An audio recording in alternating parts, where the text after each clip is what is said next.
Hello, all my merrymakers. Pull up a chair. It's time for Bookmark Monday. To everybody who's been coming and checking out this segment, thank you so much. For anybody new here, welcome. Bookmark Monday is something I'm trying to do pretty regularly, where I take a pattern source and I look through it in depth with you without showing you the patterns because of copyright, and I tell you what I think of.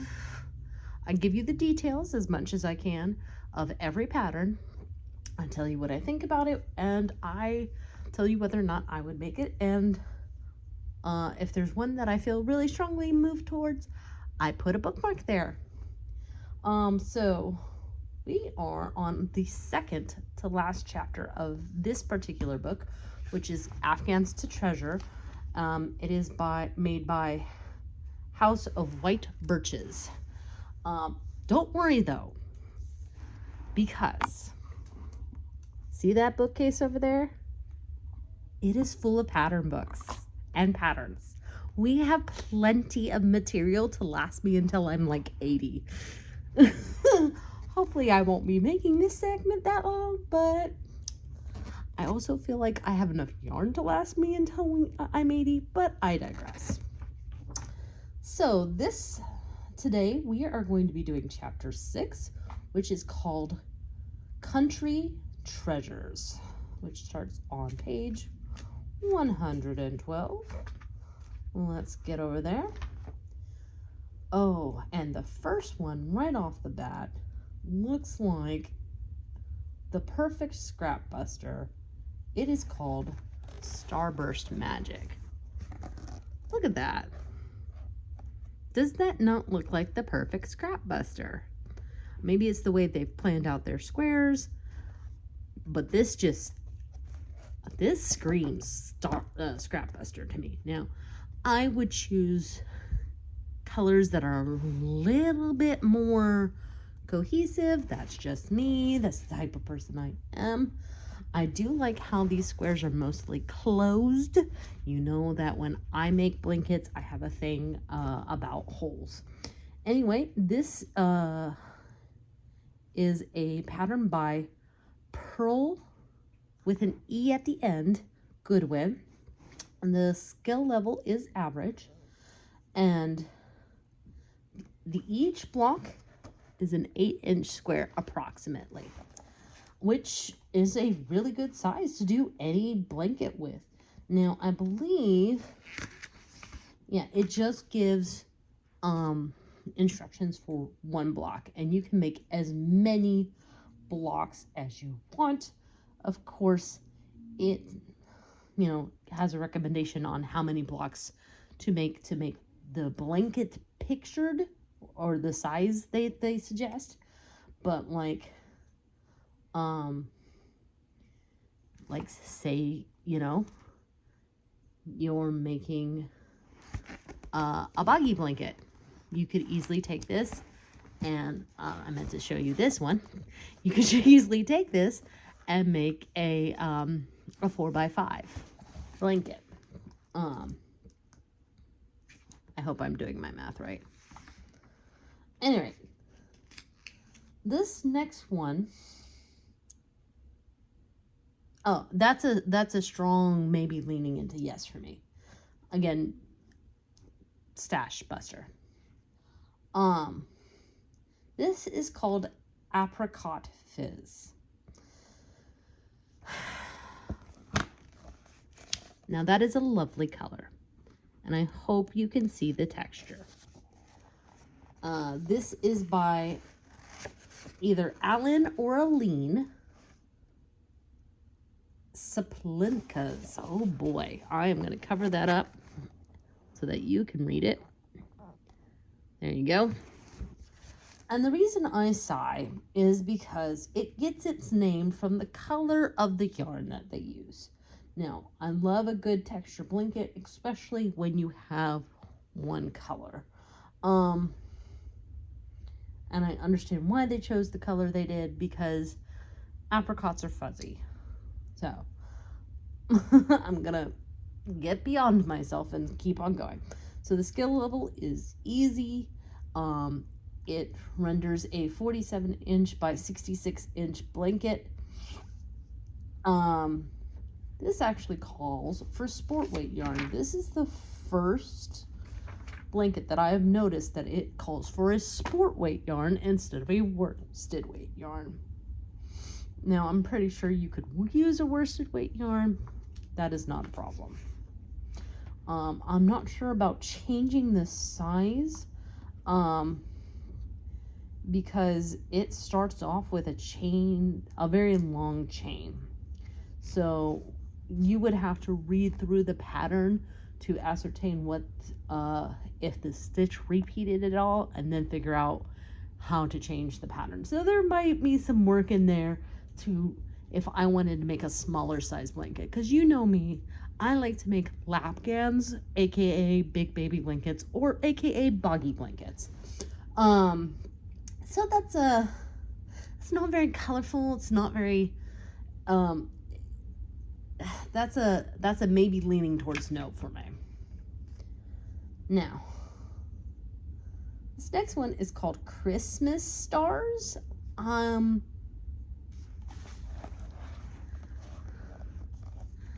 There's nothing about that reads Christmas to me.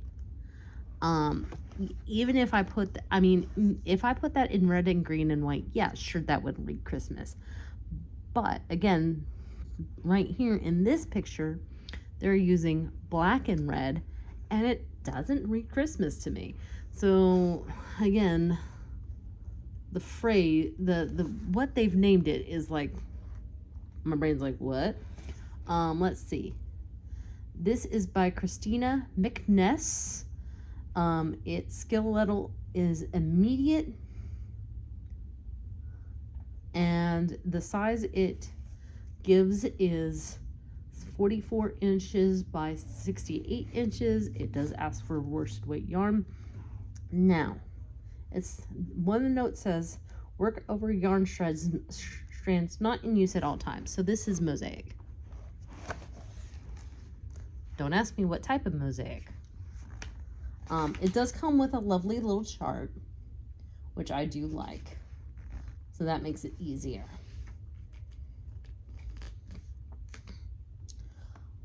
This next one is called Rustic Colors. This is a maybe, a solid maybe for me. Again, I could see using any type of colors with this. There's not very many holes. This is a pattern by Carolyn Christmas. Skill level is easy. The size it renders is 48 by 72. Now, that is based on how many blocks you make, because you make big blocks and small blocks, and then you join them, and then you make the border. So you can easily change the size of this based on what you needed. Yeah, that's a strong maybe too.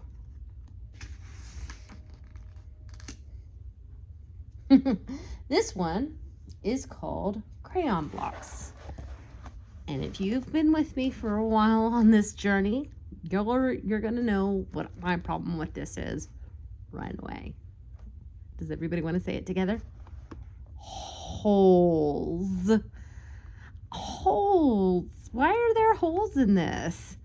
Now, maybe those are just granny squares and they've been stretched out, but coupled with the other squares that look like they're cabled, it does not make sense to me. This is Crayon Blocks is a pattern written by Brenda Lewis. Skill level is average. The size it gives or it renders is 42 inches by 54 inches. If I were to make this, I might make it with just the cable blocks, just in different colors. or, you know, something. I would do, if I were to make this, I would definitely modify. Ha ha ha. Now, this one is right up my alley. This is called Woven Rainbow, and you all know I love my rainbow. You know I do. Let's see. So we're going to go ahead and grab a bookmark. It's the first one, which means I'm probably going to have to go back and mark something else. But this is by Eleanor Albano. The skill level is easy. The size it renders is 58 by 63. And of course, it gives some really engraved instructions, and I might have to work my way through it, but that I could see, because it gives you a base mesh and then it says to weave it. So I've seen Mama G Gear do something like this. I forget if, I think it was a poncho she made. So I could see doing something like this very easily.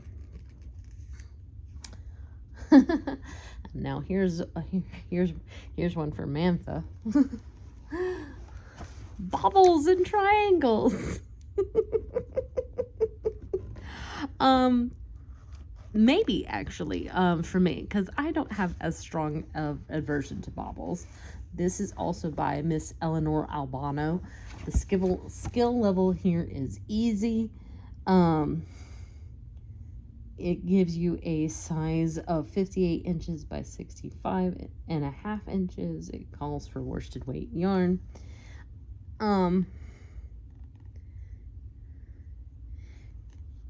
You could easily figure out how to make the triangles without the bubbles. And it would, I actually like this idea of pairing, because I have a lot of variegated yarn, so this is a very strong baby. I have a lot of variegated yarn that I don't know what I'm going to make with it. And so this would be a one that I'd go, maybe this is one that I would make with my variegated yarn. So that's a strong maybe as well. And that is the end of that chapter. So which strong maybe should we check? Baubles and triangles or the very first one? I went too far. Well, somehow missed one. How did I miss one? I somehow missed the very first one. This is called Virginia's Reel.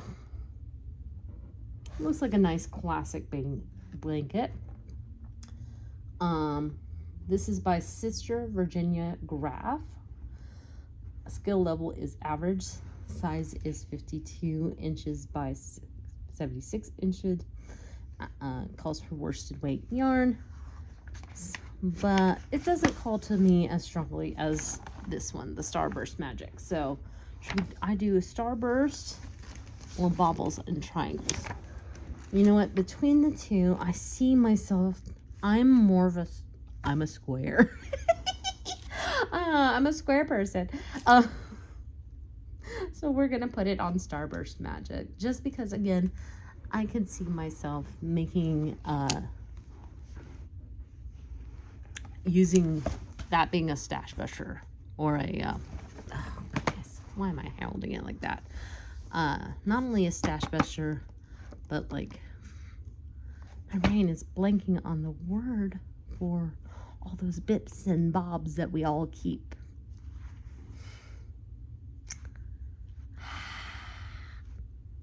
You know, when I'm rewatching this, because I watch my own videos, I'm going to think of it. Anyway, that's it for today's video. I hope you are enjoying this series. I know I am. If you are, please give this video a like, especially if you're a subscriber. That way the evil YouTube overlords don't unsubscribe you from my channel against your will. Feel free to comment down below. It helps my analytics. If you're not a subscriber yet, I have a lot of yarning content, and if that's your jibe, make sure you hit subscribe. Plus, you would do well to hit that notification bell. If you like my channel and would really like to help it grow, share this video with everyone you know. In the meantime, make what makes you merry. Ciao.